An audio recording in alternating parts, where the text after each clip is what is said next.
No two magicians have the same look nor style, but if one thing's for certain, everyone loves them. Well, maybe not them specifically, but everyone loves being baffled and wondering just how such mysterious and magical acts are pulled off. So I found some of the coolest magic tricks you can do with stuff that you find around your house that will hopefully make you as cool as me. First, we have some short and snappy rubber band tricks, hopefully without the snapping part though. Grab yourself an elastic band and place it around your wrist. Once around, pull the band through your thumb and index finger. Pinch your fingers shut, then pull the band out through the gap and lastly re-loop it over both your thumb and fingers. And that's it. And then place an object or someone else's hand on your palm and watch the amazement as the elastic band magically phases through your hand and the desired object. Next up, we have a self-working card trick.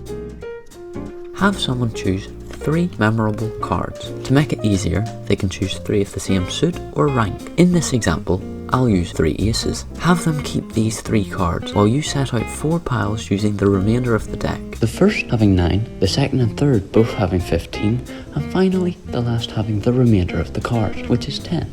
Have a volunteer place any of their chosen cards on top of the first pile, and take as many or as little cards from the second pile and place them on top of the first pile.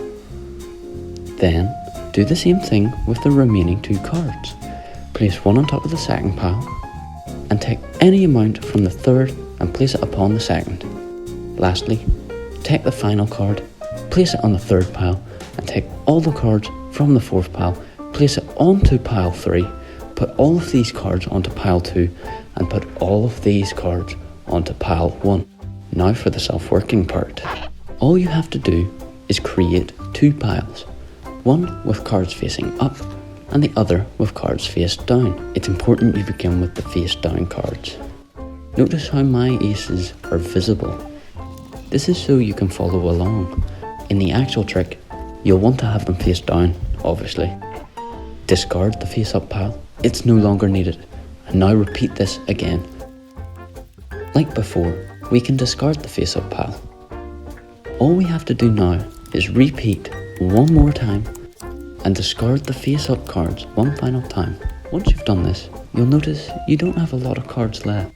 This last time, you want to start with the face up cards. This causes all of the chosen cards to be in the face down pile. And finally, watch the bamboozlement as everyone tries to work out how you did that. If you want to make it even more mysterious, make both piles face down and then hand the volunteer the discard pile to inspect. And while they're doing this, you can already have the next set of piles made. This self-working trick only involves maths, which is why it makes it so hard to work out how to do. Now for the next category of tricks. This is probably one of the most pure forms of magic. Sleight of hand, misdirection, and illusion. There are a lot of easy tricks that you can do with just a pen, from magically making it disappear into thin air, making it appear, and then crushing it with your bare hands, putting it up your nose and pulling it out of your mouth. And probably one of the coolest things, here is a purple pen, except it is a green pen. Did you know 80% of my audience, they have schizophrenia? Because there's never been a pen. Do you have schizophrenia too? Have you subscribed? You haven't. You're imagining that too. Don't even talk to me. You know why? Because I'm not real either. Let me teach you each of these tricks. First, we have some misdirection. Grab 2 pens and pretend you're using one like a magic wand and tap the other one. You can begin to count down, and on your last number, place that pen behind your ear and continue to gesture your hand downwards. Open it up in shock. You point to your ear. Now this is where the misdirection happens. Everyone now looks at your ear. Because everyone's looking at your ear, you can then take the second pen, which no one has any intention of looking at, simply stick it in your pocket. Disappeared, vanished. Or even cooler than that, if you're wearing long sleeves, you can hold the tip of the pen with your index finger and flick the pen into your sleeve. This is called sleeving.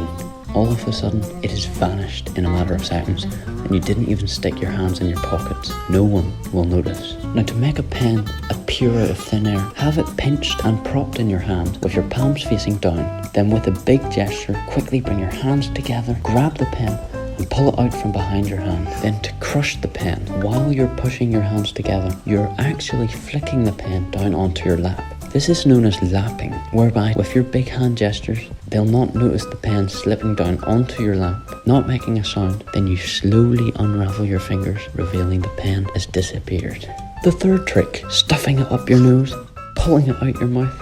It's rather quite simple. With a sniff of the nose and a push of the hand, you're actually pushing your hand up along the pen. Your pen goes into your hand. Grip the pen in your lips and then pull your hand down the pen, revealing as though it just popped right out of your mouth. Before we get on to the final trick, I want to throw in a freebie. The Joker is no more. Type out that man. Grab yourself a card. With a big wave of my hand, I can then prop the card between my pinky and my index finger. I can squeeze these fingers together, applying subtle pressure with my middle and ring finger.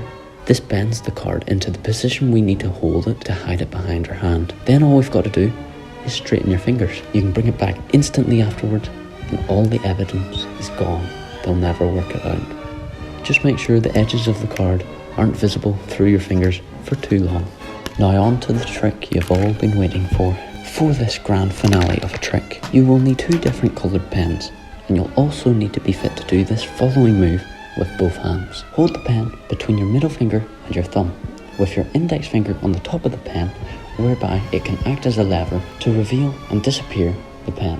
When the pen's disappeared, you're wanting to slap it against your wrist so that it is in the perfect position so that you can sleeve the pen through flicking that index finger, meaning you can now show an empty hand. Now if you have pens in both hands, with one hidden and one revealed, while you're hiding the right hand, unveil the left hand, and it'll be so focused on the colour change that you can sleeve your pen, unveil an empty hand, and it genuinely looks like the pen just changed colour. Then, if you want to, you can do like myself, wave your hand slightly in front of the pen, and then make it disappear and sleeve it instantly, revealing both hands to be empty. Who even knows where the pen went to anymore? Was there a pen? Are they actually schizophrenic? Who knows? You're now officially as cool as me. How cool is that? Thank you for watching. I hope you enjoyed. If you didn't, why are you still here? I'll see you next week. Peace.